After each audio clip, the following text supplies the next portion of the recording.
sin is not a problem today, वो बहुत बड़ा झूठ है ये सदी का। sin is the only problem, और प्रॉब्लम है ही क्या? अगर sin प्रॉब्लम नहीं तो कौन प्रॉब्लम है? शैतान। शैतान प्रॉब्लम नहीं, sin प्रॉब्लम। एक शरीर तो है पंगा, और पंगा क्या है? और कोई पंगा नहीं। अगर शरीर आपके काबू में है, आपने पवित्र आत्मा पा लिया, तो शैतान तो आपके शब्दों से भागेगा।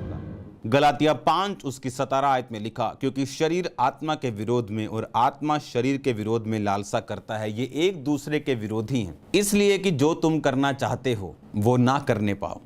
हम ऐसा सोचते हैं कि शैतान हमारा सबसे बड़ा एनिमी है, जो कि ठीक है वो एनिमी है, लेकिन उसका हमारे ऊपर कोई भी अधिकार नहीं।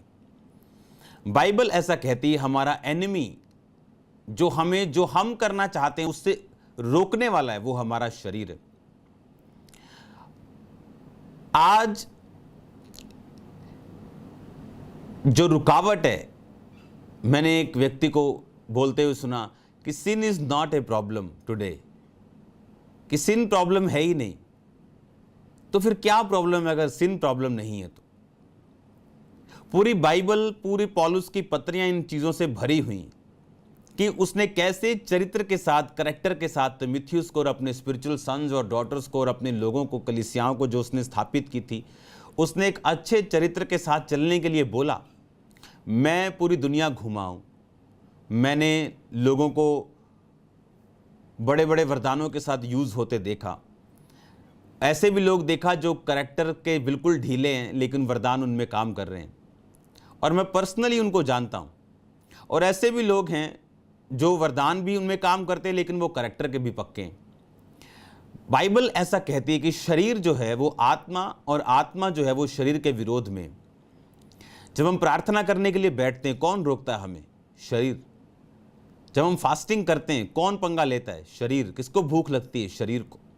पवित्रताई में चलना चाहते हैं, कौन रोकता है? वही आंखें, वही शरीर, वही माइंड, वही सोच, वही इमेजिनेशंस।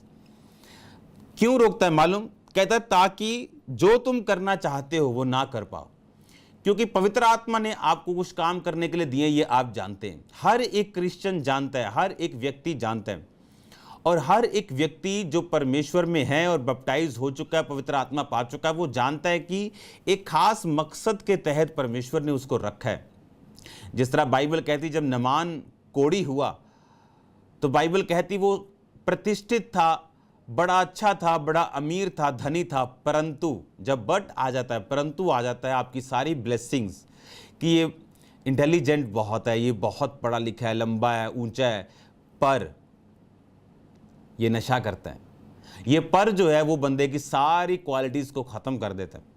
उसी तरह से नामान की सारी क्वालिटीज को कोढ़ ने एक तरह ओवरकम कर दिया, और बाइबल कहती उस छोटी लड़की ने उसको कहा, काश तू मेरे देश में किसी परमेश्वर के नबी के पास होता तो वो तुझ पे हाथ रखता और तुझे चंगा कर देता। अब वो एक छोटी सी लड़की जिसको परमेश्वर ने एक गवाह के रूप में यूज किया, उसकी शुरुआत छोटी हो सकती, आपकी लाइफ में आपकी बिगिनिंग छोटी हो सकती, आपकी बिगिनिंग के कुछ साल छोटे लेवल पे हो सकते हैं, लेकिन वही तो तरीका है परमेश्वर का इस्तेमाल करने का। दाऊद को परमेश्वर ने उसी तरह से यूज किया। बाइबल कहती कि उसको भेड़ और बकरियों के साथ उसने चराने के लिए भेजा, और बाइबल कहती परमेश्वर ने उसे इस्तेमाल किया। यही तो वे था, यही तो तरीका था परमेश्वर का उसको यूज करने का। बाइबल ऐसा कहती है कि परमेश्वर आपको उसी ट्रेनिंग के जरिए, उसी ड्यूटी के जरिए, उसी काम के जरिए आपको इस्तेमाल करते हैं।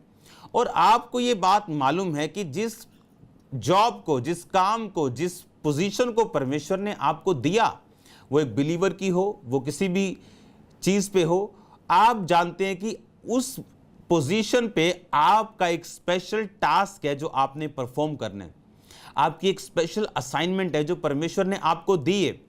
पर शैतान भी ये बात देखता है, क्योंकि हर एक व्यक्ति, जितने भी परमेश्वर में मजबूत हुए या उन्होंने परमेश्वर के लिए बड़े काम किए, वो तब कर पाए हैं जब उन्होंने गॉड्स गिवन असाइनमेंट्स को पूरा किया और अच्छी तरह से पूरा किया, जब उन्होंने परमेश्वर के द्वारा किए गए कार्य को पूरा किया। तो परमेश्वर को कार्य कैसे देता था? किसी को डायरेक्ट, किसी को अपने बायोलॉजिकल फादर के द्वारा, किसी को अपने स्पिरिचुअल फादर के द्वारा, किसी को शैमुएल के द्वारा और किसी को शाऊल के अपने पिता के द्वारा। तो परमेश्वर वो जो असाइनमेंट आपको देता है, उस असाइनमेंट को पूरा करने के बाद जो ब्लेसिंग्स आपकी लाइफ में आती हैं, वही शैतान रोकना चाहता है, इसलिए वो आपके शरीर का प्रयोग करता है। बाइबल कहती है शरीर आत्मा के विरोध में और आत्मा शरीर के विरोध में चलता है, ताकि जो तुम करना चाहते हो, यानी तुम्हें मालूम है तुम्हें क्या करना है, तुम्हें मालूम है खुदावंद ने तुम्हें काम दिया है, तुम्हें मालूम है तुम्हें विश्वासी होने की कुर्सी दी है जहां तुम्हें पवित्रताई से, विश्वास से और अच्छी तरह से चलना है, लेकिन बाइबल कहती शरीर तुम्हारे विरोध में होगा, आत्मा शरीर के विरोध में होगी, ताकि जो तुम करना चाहते हो, क्योंकि जो तुम करना चाहते हो वो तुम्हें मालूम है तुम क्या करना चाहते हो, किस तरह का जीवन परमेश्वर चाहता है कि तुम जियो और वही तुम चाहते हो। और कौन रुकावट है? शरीर। और जब इस शरीर के ऊपर हम कब्जा करते हैं, जब इस शरीर के ऊपर, इस सिन के ऊपर, इस पाप के ऊपर, जो व्यक्ति बोल रहा था sin is not a problem today, वो बहुत बड़ा झूठ है ये सदी का। Sin is the only problem, और प्रॉब्लम है ही क्या?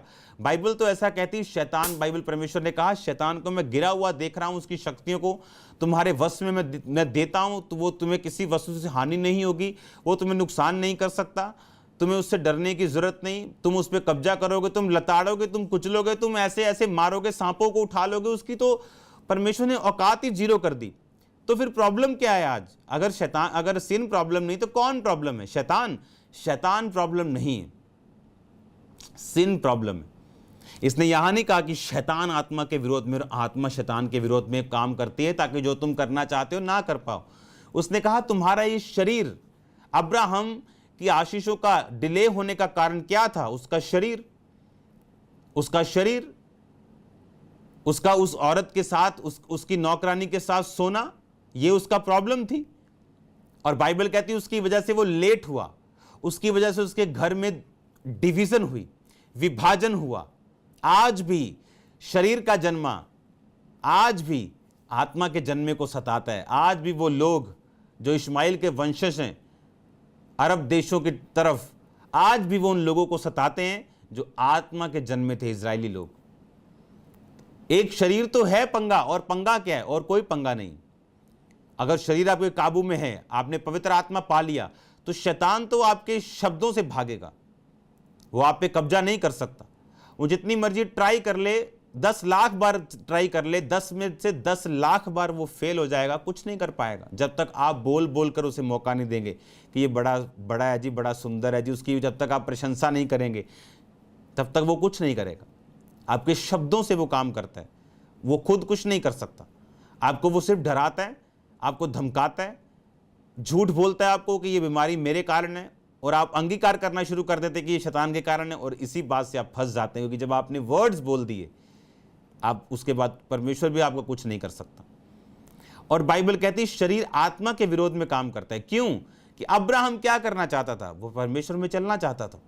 परमेश्वर की ये परफेक्ट प्लानिंग नहीं थी कि उसको 25 साल के बाद बेटा दे, लेकिन जब वो 90 साल का था तब भी इसका मतलब वो परफेक्ट नहीं था कि अपनी औरत के कहने पर उसने हाजरा के साथ एक बेटे को पैदा किया। ये परमेश्वर का परफेक्ट प्लान नहीं, ये शरीर का प्लान था। और शरीर हमेशा एक अड़िंगा डालेगा ताकि आप वो जो करना चाहते हो वो ना कर पाओ। जो परमेश्वर का मास्टर प्लान, जो गॉड्स गिवन टास्क है, जो प्रभु ने आपको काम करने को दिया है, वो आप ना कर पाओ, इसलिए उसमें एक ही रुकावट है, वो आपका शरीर। कुछ लोग बोलते हैं मैं तो फिर से पाप कर रहा हूँ, मेरे को तो बाप को भी मालूम नहीं है, मेरे तो पास्टर को भी मालूम नहीं है, मैं तो फिर से बड़ा शाना हूँ मैं तो। अरे तुम मूर्ख हो, तुम मूर्ख हो, तुम अपने आप को धोखा दे रहे हो, तुम अपने फ्यूचर से खिलवाड़ कर रहे हो, तुम परमेश्वर के गॉड्स गिवन टास्क को तुम पीछे रख रहे हो, और तुम्हारी ब्लेसिंग्स अंधेरे में है, उन पे धूल जम चुकी। आपको ये बात समझनी कि एक ही प्रॉब्लम है, वो है शरीर पर कब्जा करना, आत्मिक हथियारों को बांधना, उसके बाद शैतान का सामना करना। अगर शरीर आपके काबू में नहीं तो शैतान आपके काबू में नहीं। अगर ये शरीर आपके काबू में है, आपकी भूख आपके काबू में है, आपका खाना आपके काबू में है, आपकी प्रार्थना आपके काबू में है, आपकी आंखें, आपका हाथ, आपके इमोशंस आपके काबू में हैं, शैतान आपके काबू में है। अगर हम फास्टिंग करना सीख गए, पवित्रताई में चलना सीख गए, प्रेयर करना सीख गए, फायर प्रेयर करना सीख गए, तो हम उन कामों को करते रहेंगे जो परमेश्वर ने हमें दिए, और परमेश्वर उन कामों के जरिए उन्हें एक दरवाजा बना के आपकी लाइफ पर ऐसे कार्य करेगा जिससे आप परमेश्वर के हाथ को देखने पाओगे, वरन दूसरे लोग भी परमेश्वर के हाथ को आपकी लाइफ के ऊपर प्रत्यक्ष रूप में विजिबली पूरा दिखने में दिखेगा उनको कि हाँ, परमेश्वर का हाथ इस व्यक्ति की लाइफ के ऊपर है। परमेश्वर के दास के द्वारा टीचिंग्स को सुनने के लिए, अनाउंसमेंट्स और अपडेट्स को जानने के लिए आप हमारे YouTube चैनल को सब्सक्राइब करें और साथ में बेल आइकन को दबाएं ताकि जब भी कोई नई अपडेट हो तो आप सबसे पहले जान सकें।